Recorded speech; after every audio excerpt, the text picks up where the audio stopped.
Good day everyone.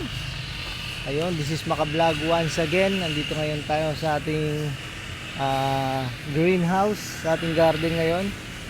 At nag-aayos tayo ng ating mga selling area. Yun.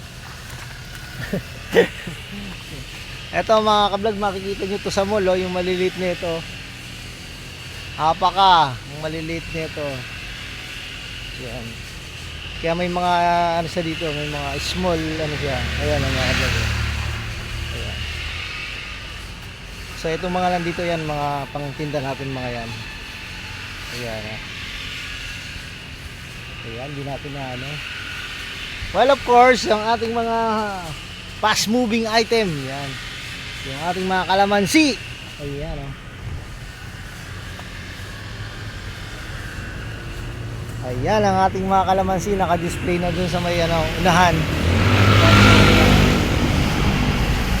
Dito ngayon tayo sa may gandang ano. Ayan, itong area na to mga ka-vlog, dun banda yung mga ano, pang indoor tsaka outdoor natin. Ito mga pang indoor lang talaga yung mga nandito, pero pwede naman siya, basta papainitan nyo pa rin. Ayan mga yan. Siyempre yung mga hanging plants natin mga ka-vlog. At ang ating mga flowering. Ayan o. Yan ating mga flowering mga kablog yan. Yun yung setup natin ngayon. Ayan. Well of course ito yan o. Ang ganda o.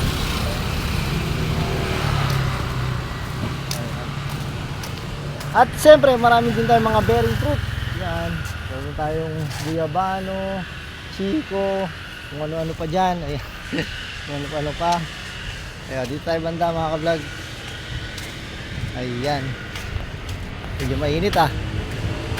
Okay. Yun muna sa ngayon mga ka-vlog. Update natin kayo. Yun, salamat sa patuloy suporta. This is Makablog once again. Brrr.